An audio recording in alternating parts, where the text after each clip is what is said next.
Olá galera, sou o professor Orlando Júnior, venho através do curso Exemplo em parceria com a Loja do Concurseiro trazer para os senhores agora a sexta e última lista de questões resolvidas da EA. Na nossa primeira questão, fala o seguinte: uma amostra de um gás perfeito elevado do estado A ao estado C, segundo a transformação A, B, C, conforme indica o diagrama. O trabalho realizado pelo gás durante essa transformação, então ele apresenta aqui um diagrama pressão versus volume, tá? Todo o trabalho de um gás, que é o trabalho em termodinâmica, ele vai ser representado pela pressão que o gás exerce, vezes a variação de volume, tá? Então, nós temos a pressão aqui na transformação AB, que vale 1, e uma variação de volume nessa transformação AB, que vale 0,3. Tá? Diferença 0,5 menos 0,2, 0,3. 0,3 metros cúbicos. E nós temos 1 vezes 10 elevado à quinta. Não esqueça que ele apresentou nessa questão a pressão com o fator 10 elevado à quinta. Então, qualquer pressão que você pega aqui, tem que multiplicar por 10 elevado à quinta. Mas veja bem, que quando ele chega no ponto B, o gráfico fica paralelo à pressão. Então, a pressão sofre variação, mas o volume em B e o volume em C tem o mesmo valor, que é 0,5. Como o trabalho é igual a pressão vezes variação de volume, para existir trabalho em termodinâmica, trabalho que o gás vai exercer, tem que ter a variação do volume, ou que ele receber vai ter a variação do volume. Se ele aumentar o volume, ele está realizando o trabalho. Se ele diminuir o volume, ele está sofrendo o trabalho. Nesse caso aqui, ele realizou o trabalho, por isso que as respostas são positivas. Porém, o volume B, ele é igual ao volume C. Se tem o mesmo volume, então, consequentemente, a variação de volume foi igual a zero. E, consequentemente, se a variação de volume foi igual a zero, nós temos trabalho nesse trecho de BC nulo. Não tem trabalho. Não tem variação de volume, não tem trabalho. Então, toda vez que o volume permanecer o mesmo em uma transformação gasosa, idêntico ao que está acontecendo de B para C, o trabalho é nulo. Então, o trabalho de A até C vai ser dado pela fórmula. O trabalho de A até C vai ser o trabalho de A para B mais o trabalho de B para C, tá? Porém, nós sabemos que esse trabalho aqui de B para C, como não tem variação de volume, esse trabalho é nulo, tá? Então, nós vamos ter o trabalho de A para C a ser apenas o trabalho de B, de A para B, que é a pressão vezes a variação de volume de A até B, tá? Pressão nós temos 1 vezes 10 elevado à quinta e variação de volume 0,3, tá? Então, o trabalho de A para C se reduz apenas no trabalho de A para B, já que esse trabalho aqui, com volume constante, é nulo. Pressão 1, 10 à quinta e variação de volume 0,3, tá? Então, vamos lá, pressão 1 vezes 10 elevado à quinta e variação de volume de A para B 0,3 metros cúbicos. 1, 10 à quinta, qual unidade? Newton por metro quadrado, tá? Newton por metro quadrado, a unidade do sistema internacional, que é também 1, 10 à quinta, Newton por metro quadrado é a unidade conhecida como Pascal. Pode ser Newton por metro quadrado ou Pascal, tá? Então, o trabalho de A até C, vai ser a pressão vezes a variação de volume de A para B, já que esse trecho aqui o trabalho é nulo. Então a variação de volume, o trabalho de A para C é a pressão, 10 elevado à quinta, 1 vezes 10 elevado à quinta, 10 elevado à quinta. Newton por metro quadrado, que é a mesma coisa que Pascal, vezes 0,3 metros cúbicos. Trabalho de A para C vai ser, eu vou usar uma casa decimal aqui, eu vou andar uma casa decimal para a direita e vou subtrair de 1 aqui, para compensar. Então isso aqui vai dar 3 vezes 10 elevado a 5 menos 1, quarta. 3 vezes 10 elevado a quarta, joule, já que já está na unidade do sistema internacional. 3 vezes 10 elevado a quarta, letra A. Um trabalho de A para C vai ser apenas o trabalho de A para B nesse trecho aqui, tá? Uma questão de termodinâmica de trabalho, muito comum em prova, ok? Letra A. Vamos para a segunda questão. A segunda questão é uma questão teórica. Caiu na especialista sobre área de condutor envolvendo resistência, ok? Questão teórica muito comum em prova do especialista. Se a área de um condutor for reduzida pela sua metade, a área do condutor for reduzida pela sua metade, a sua resistência será bem direta. Ele diz se a área for reduzida pela metade, a área passou do condutor A sobre 2. O que vai acontecer com a resistência? Qual é a relação que tem entre área e resistência? Veja bem, a segunda lei de Ohm relaciona exatamente a resistência com o comprimento e com a área. A área e a resistência vêm da segunda lei de Ohm. Então é a segunda lei de Ohm que resolve essa questão, tá? Diz o seguinte, que a resistência elétrica de um condutor vai ser igual a ρ, tá? Resistividade elétrica do material, multiplicado pelo comprimento e dividido pela área de seção transversal. Então, pela segunda lei de Ohm, a resistência é diretamente proporcional ao comprimento do condutor e inversamente proporcional, inverso à área, tá? É o inverso da área. O que acontece?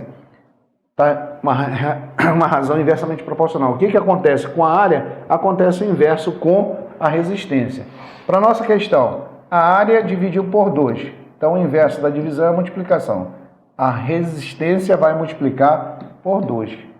Se a área dividisse por 4, a resistência multiplica por 4. Então, inversamente proporcional. Se a área dividiu por 2, a resistência passa a ser 2 vezes menor, 2 vezes maior, 4 vezes menor, 1/4. A área dividir por 2, a resistência dobra.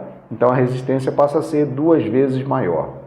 Tá? Diminuiu a área do condutor, se eu tenho esse condutor cilindro, se eu diminuir a área, vai ficar menor. A corrente elétrica vai ter mais dificuldade para passar, porque vai encontrar mais átomos ali. Compensação, se eu aumentar o comprimento, aumenta a resistência. Se eu diminuir o comprimento, diminui a resistência, já que é uma relação diretamente proporcional. Como ele queria apenas a razão entre área e resistência, é inversamente proporcional, beleza? A gente pode também generalizar uma fórmula aqui, se ele costuma em provas fazer uma relação entre dois condutores, então trabalhar com duas áreas. Então, eu poderia ter aqui a resistência 1 de condutor 1 sobre a resistência do condutor 2. É diretamente proporcional a ρ, resistividade do material 1 sobre resistividade do material 2, considerando que são dois materiais diferentes, vezes comprimento 1 sobre comprimento 2, diretamente proporcional. 1, 2, 1, 2, 1, 2. A área é inversamente proporcional. Então, área 2 sobre área 1. Então, está aqui um macetezinho para você. Se ele trabalhar com resistência, modificando um desses valores Resistência com ρ, diretamente proporcional. Resistência com L, diretamente proporcional. Resistência com área, inversamente proporcional. Tá? Se for feito de mesmo material, basta pegar essa fórmula aqui e cortar o ρ. Mas geralmente ele troca L se o comprimento passar a ser 2 vezes maior e a área passar a ser 4 vezes menor. Quanto vai ser a resistência 1 a 2 em relação a 1? E qual é a relação entre a resistência? É essa fórmula aqui que você vai usar para a prova. Beleza? Então, grave essa fórmula e procure exercício onde ele troca. Procure um exercício aí, dentro das provas do especialista, onde ele mexe com o comprimento e mexe com área. E joga essa fórmula aqui para achar a relação entre a resistência do material 1, do condutor 1, e a resistência do condutor 2. Beleza? Então tá, vamos lá para a próxima. A área ficou pela metade, a resistência dobra pela proporcionalidade inversa. Nossa próxima questão é também uma questão da especialista, questão teórica, fala sobre o efeito Doppler. O efeito Doppler consiste em mudança na direção de propagação da onda ao passar por um obstáculo. Mudança na direção de propagação da onda ao passar por um obstáculo. Isso aqui, contornar o obstáculo, isso aqui é difração. Toda vez que uma onda consegue contornar obstáculo, que desvia de obstáculo, é difração. Mudança na frequência da onda durante um processo de interferência. Interferência. Não. Tá? Não, a interferência nem muda a frequência. A interferência, ela vai muda a amplitude. A amplitude da onda resultante. A interferência muda. Mudança na frequência de uma onda devido ao movimento relativo entre fonte e observador. E a letra D, mudança na velocidade de propagação da onda quando esta muda de meio. Toda vez que a onda mudar de meio, o fenômeno que está acontecendo é o fenômeno da refração. O fenômeno da refração ocorre quando uma onda muda de meio e mantém a frequência. A frequência da onda no meio 1 é igual à frequência na onda no meio 2, sendo que na refração muda velocidade e comprimento de onda. A velocidade no meio 1 é diferente da velocidade no meio 2, e o comprimento de onda no meio 1 também vai ser diferente do comprimento de onda no meio 2. Então, muda na refração, velocidade e comprimento de onda. Não muda a frequência. Mas mudança de meio mudança de meio não é o fenômeno do efeito Doppler. Tá? Como ele falou aqui, mudança de meio é o fenômeno da refração, tá? Onde permanece constante apenas a frequência. Então está errado também. A nossa única alternativa que ficou é a letra C. O efeito Doppler consiste em mudança na frequência de uma onda devido ao movimento relativo entre fonte e observador. Isso aqui é importante. Vai mudar a frequência que o observador vai conseguir captar devido a esse movimento relativo. De que tal forma? Se existir aproximação entre a fonte, uma ambulância, e uma pessoa que vem caminhando no sentido contrário, nessa aproximação, a ambulância emite uma frequência de 100 Hz, o observador vai conseguir captar uma frequência um pouco maior, por exemplo, 103 Hz, porque o movimento de aproximação, a frequência que ele capta, que é a frequência aparente, ela vai aumentar. A ambulância passou pelo observador. Quando está afastando, essa frequência que a ambulância emitia de 100 Hz vai ser captada pelo observador com um valor menor. Então, no movimento relativo de aproximação, o observador, esse cara aqui, ele capta uma frequência maior que a emitida da ambulância. Depois que passa, que se afasta, no afastamento, o observador, esse cara aqui, vai captar uma frequência menor do que a frequência real. Essa diferença, essa mudança de frequência, da frequência real, que é da ambulância, e a frequência aparente, que o observador capta, é devido a esse movimento relativo, é estudado pelo efeito Doppler. E foi o efeito Doppler que estuda esse tipo de esse tipo de situação, tá? Então, efeito Doppler é a mudança na frequência de uma onda devido ao movimento relativo entre fonte e observador. Vamos lá. Ok? Esse efeito Doppler, eu falei para vocês, tá aqui a fonte, a ambulância, e tá aqui o observador.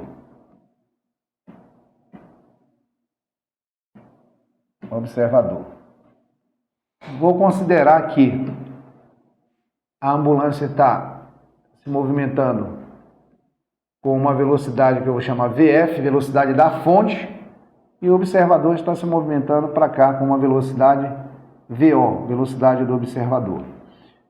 A frequência que a fonte vai emitir através do som é a frequência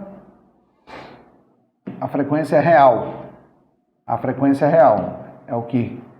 A frequência da fonte, é a frequência real. Frequência da fonte. Vai chegar nele uma frequência aparente, que é a frequência do observador, tá? Frequência aparente, devido a esse movimento relativo. O meu referencial sempre é positivo do observador para a fonte. Esse sentido sempre é o sentido positivo. Esse sentido tem que ser adotado sempre do observador para a fonte. E aqui no meio você tem a velocidade de propagação do som, tá? A velocidade Vs, velocidade do som.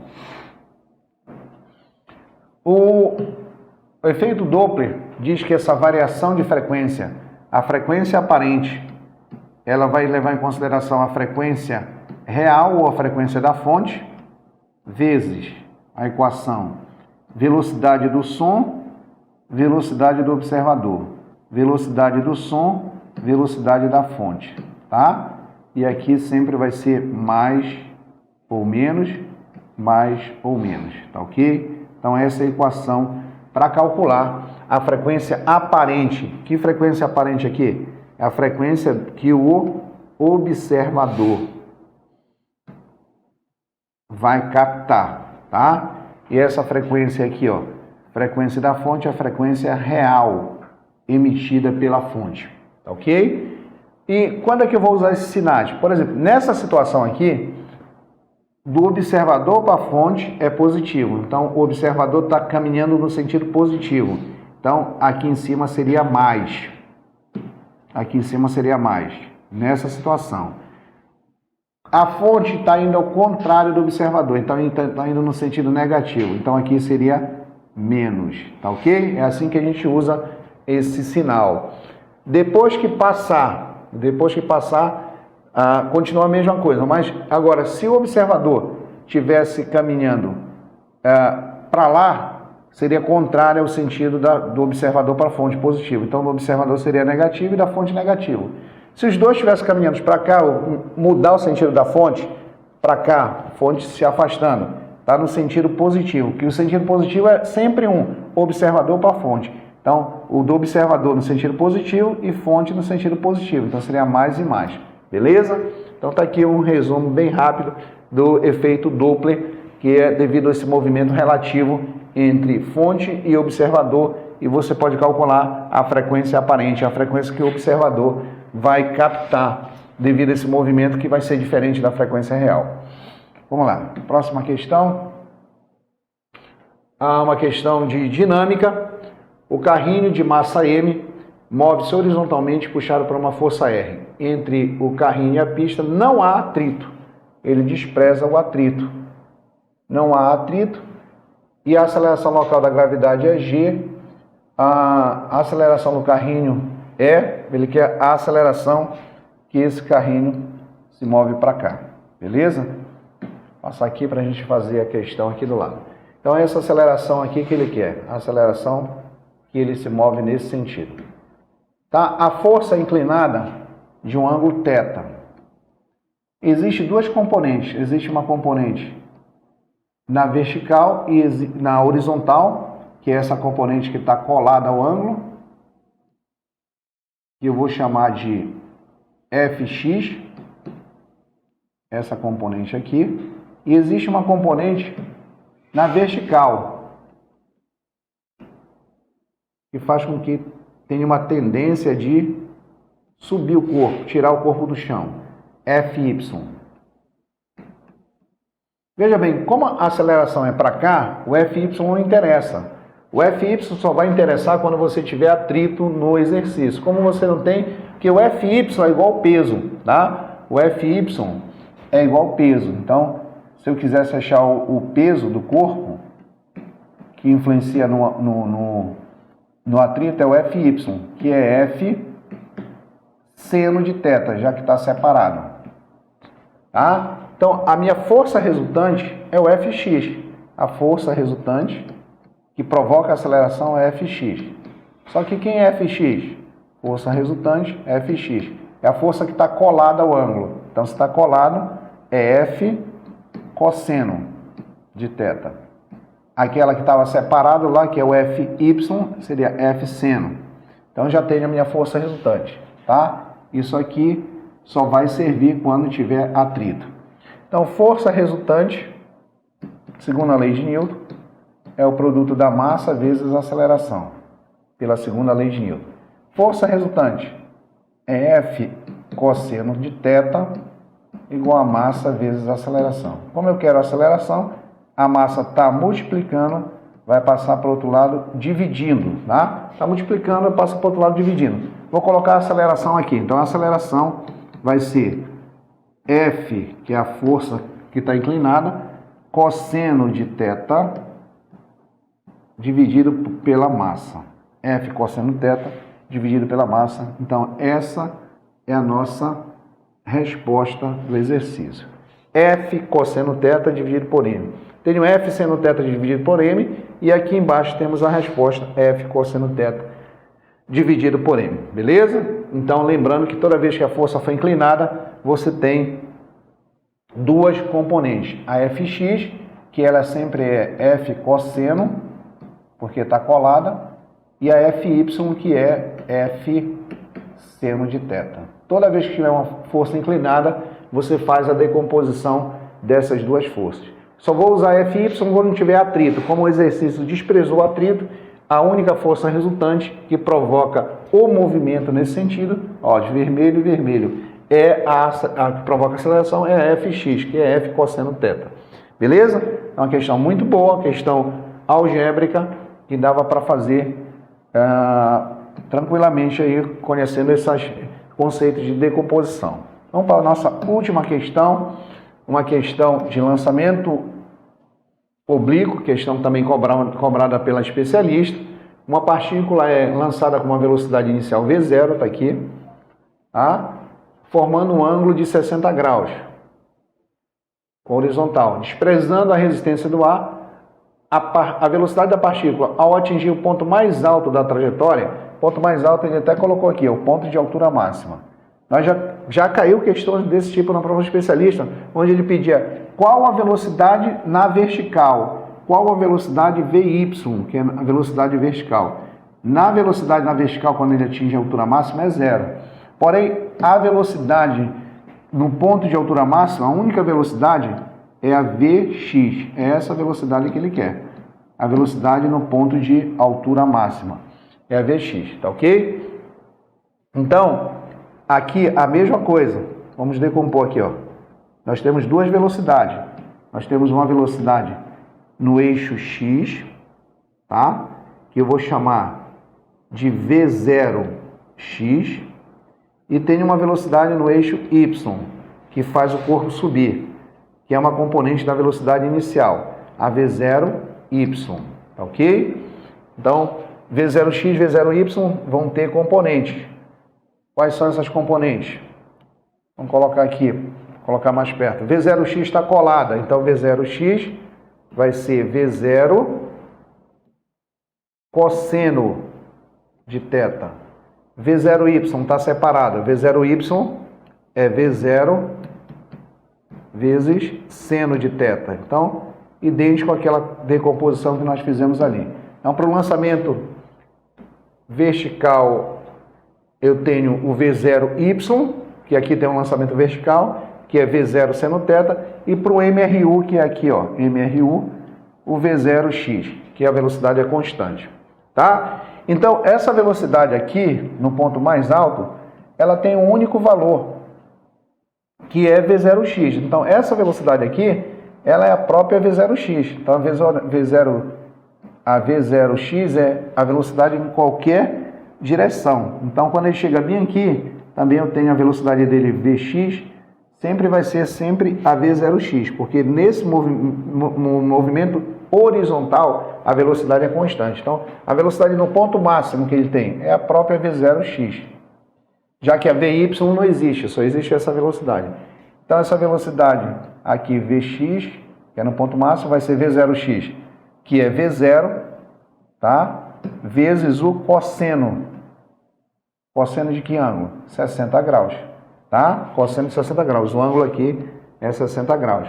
Então, a Vx, que é a velocidade no ponto máximo, vai ser V0 vezes o cosseno de 60. Quanto é o cosseno de 60? É o mesmo seno de 30, então vale meio, tá? Então, o Vx vai dar meio ou V0 sobre 2, a metade de V0.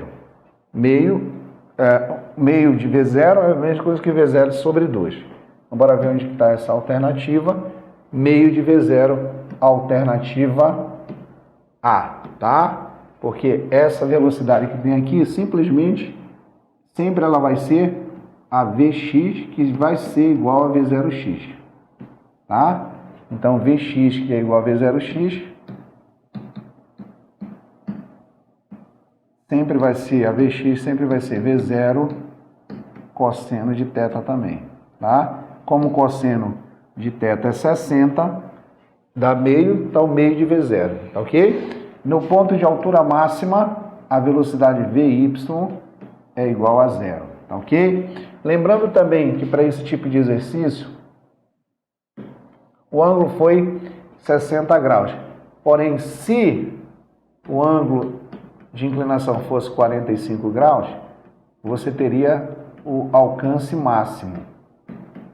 Onde esse alcance máximo para 45 graus, relembrando, é a velocidade inicial ao quadrado dividido por g, simplesmente. Essa velocidade aqui, ó, quadrado dividido por g, tá? Lembrando que a altura máxima,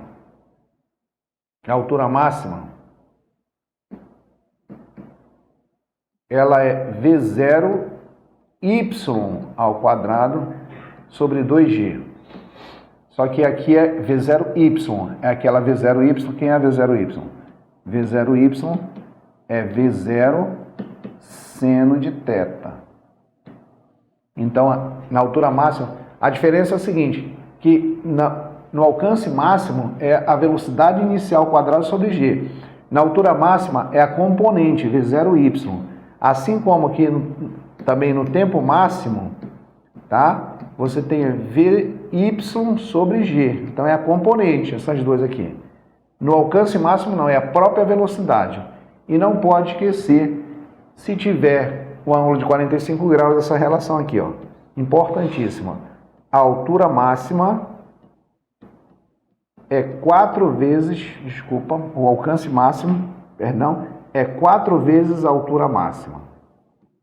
A relação entre alcance máximo e altura máxima quando o ângulo for de 45 graus, tá ok? Então, numa questão, pode vir assim, um lançamento vertical para cima, sobre um ângulo de 45 graus, o corpo atinge a altura máxima de 20 metros. Determine a maior distância que o corpo atinge em relação à posição inicial. 45 é alcance máximo, 45, certo? 45 graus é alcance máximo. Se essa altura aqui ele atingiu foi 20 metros, ok? 4 vezes 20, o alcance máximo dá 80 metros, acabou a questão. Beleza? Guarda esse macete aí para você. Tá ok, galera? Então, assim, nós chegamos no final desse projeto de resoluções feita pelo Curso Exemplo em parceria com a loja do Concurseiro. Apresentamos seis listas com questões de provas anteriores. Eu agradeço pela atenção, por aqueles que acompanharam nossas aulas. Se você quiser essa nossa aula ou as aulas anteriores em PDF, basta baixar, acessar aqui o nosso link e entrar no nosso link, na descrição aí do vídeo, e baixar o PDF. E não esqueça de assinar o nosso canal, que temos outras aulas de português, matemática, tudo voltado para o especialista. E você que é de Belém do Pará, vá em uma das nossas unidades e se informe sobre o nosso curso presencial. Um curso com toda a matéria, com exercício, com baterias, com maratonas. Você que é de Belém do Pará também pode participar das maratonas que nós sempre temos em vésperas de concursos militares. Então, se estiver na véspera do concurso militar, quando você estiver vendo esse vídeo, procure o curso exemplo, que possivelmente vão começar as maratonas. E aí você paga a maratona ou sempre no final de semana, sábado e domingo, e nós temos aí uma manhã toda resolvendo por um valor bem acessível. Muito obrigado e até a próxima.